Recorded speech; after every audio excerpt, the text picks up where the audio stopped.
ఓం నమః శివాయ. ఓం లలితాదేవ్యే నమః. ఓం శ్రీ గురుభ్యో నమః. శివానందలహరి 25వ శ్లోకం.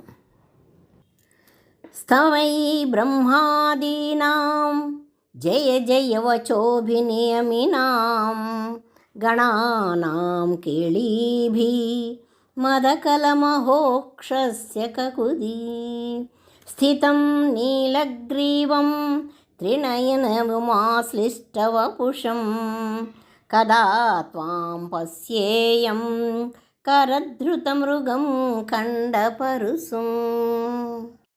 ఈ శ్లోకంలో పరమేశ్వరుడు ఎలా దర్శనమిస్తే బాగుంటుందో చెప్పారు ఆచార్యులు గారు. ఆయన ఊహలో పరమేశ్వరుడు ఎలా కనిపిస్తాడు, ఎలా కనిపిస్తే ఆయనకు బాగుంటుంది అనేదానికి ఈ శ్లోకంలో చెప్పారు.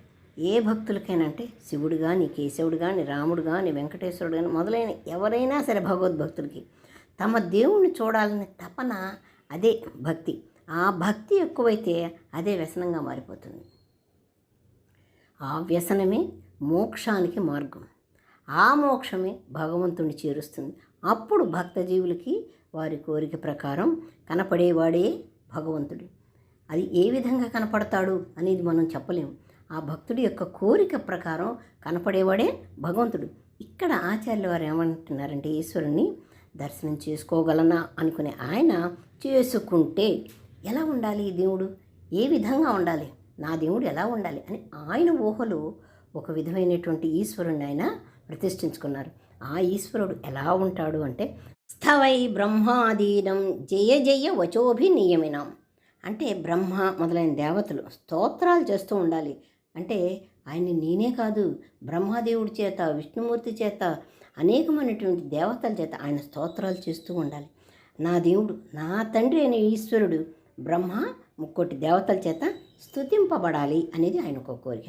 అది కూడా కాకుండా జయము జయము అనేటువంటి వాగ్దేవతలు, నాలుక నివసించిన మహర్షులు ఉన్నారు. మహర్షులు నోటి ఎవరుంటారు? ఆ నాలుక మీద వాగ్దేవతలు ఉంటారు.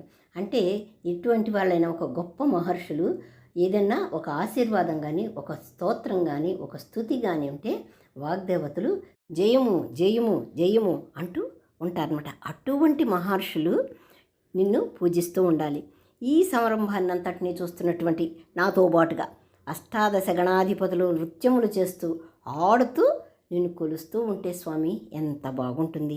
అదే కాదు, మదకల మహోక్షస్య అంటే అత్యంత సంతోషంతో హాయ్ ఓయ్ అని రంకెలు వేస్తూ నృత్యం చేస్తున్న మహావృషభం అంటే నంది యొక్క కకుది. కకుది అంటే నంది మూపురం అనమాట. మూపురం పై కూర్చొని వాడవగా కూడా ఉండాలి.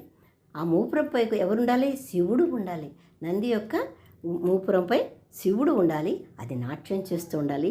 శివుడు అటు ఇటు లయగా తిరుగుతా కదులుతా ఉండాలి. ఎంత చక్కటి వర్ణనం చూడండి, ఎంత బాగుంది.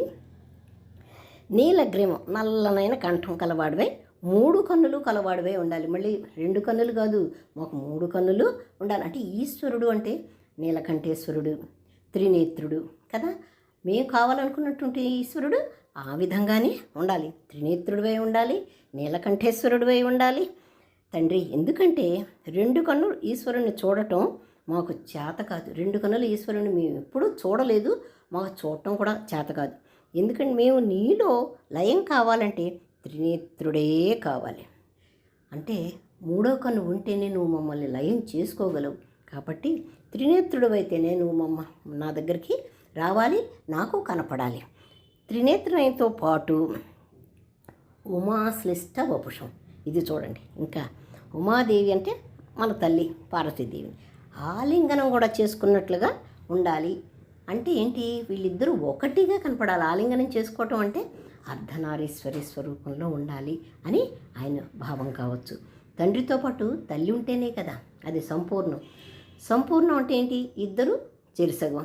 చెరిసగంగా ఉంటే ఎట్లా? అసంపూర్ణం. మరి ఒకటైతే సంపూర్ణం. అలాంటి దర్శనం కావాలి అని ఈయన కోరుకున్నారు అంటే దాన్ని అర్ధనారీశ్వరి తత్వం అంటారు. అర్ధనారీశ్వరుని ఆయన కోరుకుంటున్నారనమాట. అంటే 3 కన్నులు ఉండాలి, నీలకంఠం ఉండాలి, పక్కన అమ్మ ఉండాలి, అమ్మకి ఆలింగనం ఇవ్వాలి. తల్లి తండ్రి ఎంతో సఖ్యతగా ఉంటేనే పిల్లలకు కూడా ఎంతో మనస్సు ప్రశాంతంగా ఉంటుంది. అందుకనే ఈ భక్తుడు ఈ శంకరాచార్యుల వారు మనం కూడా అమ్మ నాన్న ఇద్దరు ఉంటే, అంటే ఈశ్వరుడు పార్వతీదేవి ఇద్దరు ఉంటే మనం ఎంతో ఆనందంగా ఉంటుంది. మన మనసులు కూడా అంతే ఆనందంగా ఉంటాయి. అంతేకాకుండా ఇది అర్ధనారీశ్వర స్వరూపుడివే ఉండాలి అనుకుంటూ ఒక చేత్తో లేడీని పట్టుకొని ఉండాలి. ఎందుకంటే ఆయన లేడీని పట్టుకుని ఆయన చర్మం ధరించాడు కదా, ఆ లేడీని పట్టుకుని దక్షయజ్ఞంలో, అందుకని ఒక చేత్తో లేడీని పట్టుకొని ఉండాలి. నీవు ఇలానే ఉన్నావు, మరి నేను అప్పుడు లేను కదా, దక్షయజ్ఞం టైంలో నేను లేను, అందుకని ఇప్పుడు అదే విధంగా నాకు చూపించాలి నీ దర్శనం, ఆ విధంగా ఉంది. చివరిగా ఒక్కటే అడుగుతున్నాను స్వామి, ఎన్నో అడిగారు ఆయన, ఈశ్వరుడు యొక్క అవతారం మొత్తం చెప్పారు, మళ్ళీ ఒక్కటే అంటున్నారు. అదేంటంటే ఖండించినటువంటి గొడ్డలి, ఖండపరశువు అంటే గొడ్డలి మొత్తం కాదు, ముక్క. ఎందుకంటే గొడ్డలి మొత్తం ఉంటే ఆయన వీరవిహారం ఎక్కువగా ఉంటుంది, ముక్క మాత్రం ఉండాలి అని. ఇలాంటి దర్శనం, ఇలాంటి అర్ధనారీశ్వరి దర్శన భాగ్యం ఎప్పుడు కలిగిస్తావు తండ్రి అని ఆయన అడుగుతున్నాడు. ఇలాంటి తహతహ ప్రతి భక్తులకి ఉండాలన్నమాట. ఆ దేవుణ్ణి చూడాలి, ఆ దేవుడు ఇలా ఉండాలి, మన దేవుడు ఎలా ఉంటే బాగుంటుంది అనేది ఇందులో శంకరాచార్యుల వారే కాదు, మనం చెప్పుకుంటూ ఉంటే నిజంగా మనకు కూడా అలాగే అనిపిస్తుందేమో. త్రినేత్రుని చూడాలంటే దేహం మీద ఆపేక్ష వదిలేయాలి. మనం దేహం మీద ఆపేక్ష ఉండకూడదు. దేహం వదిలేక జీవి ఏం చేస్తుంది, భగవద్ దర్శనానికి తహతహలాడుతుంది. ఆ విధంగా ఉండాలి. ఆఖరి రోజుల్లో చేసే భగవద్నామ స్మరణే జీవికి భగవద్ దర్శనం అవుతుంది. ఎందుకంటే ఆఖరి రోజుల్లో మనం తప్పనిసరిగా, అంటే ఈ చిన్న వయసులు మధ్య వయసులు వీళ్ళకి కుటుంబ బాధ్యతలతో పాటు ఈశ్వరుని నామ చెయ్యాలి.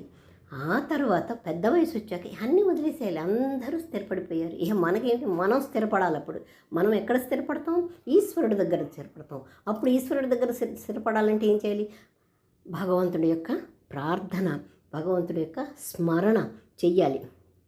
అది దేనికోసం అంటే దేహం మీద ఆపేక్ష వదిలేయాలి, దాని మీద ఉండే కోరికలు వదిలేయాలి, అన్నీ వదిలేయాలి. దానివల్ల ఏమవుతుంది, భగవద్ దర్శనం అవుతుంది, మోక్ష ప్రాప్తి కలుగుతుంది. మృత్యు ఎప్పుడు వస్తుందో తెలుసుకోలేం కాబట్టి భగవద్ దర్శనం ఎప్పుడో తెలుసుకో, మృత్యు ఎప్పుడు వస్తుందో తెలియదు, కానీ మనకి భగవద్ దర్శనం మాత్రం తెలుసు. ఎందుకంటే మన మనసు ప్రశాంతంగా ఉండి మనం నామం చేస్తుంటే మనకి భగవంతుడు కనపడతాడు అనేటువంటిది తెలుసు. కానీ దాని మీద మన మనసు నిలపటం లేదు కాబట్టి మనకి భగవద్ దర్శనం అవుతుందో అవ్వదో అనేటువంటి ఈ పీకులాటలో లేకుండా భగవంతుడినే నమ్ముకుంటే మనకి భగవద్ దర్శనం తప్పకుండా అవుతుంది. అది ఎప్పుడో తెలుసు.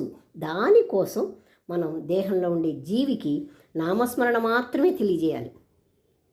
ఈ ప్రపంచం ఉండేటువంటి ఇదివరకు మనం అనుభవించినవన్నీ మళ్ళీ అనుభవించినట్టే. ఇప్పుడు కనుక కొత్తగా ఆ కోరికలు ఈ కోరికలు ఉన్నాయంటే ఇదివరకు అనుభవించినవి ఇప్పుడు మళ్ళీ అనుభవిస్తున్నట్టు అవసరం లేదు మన జీవికి.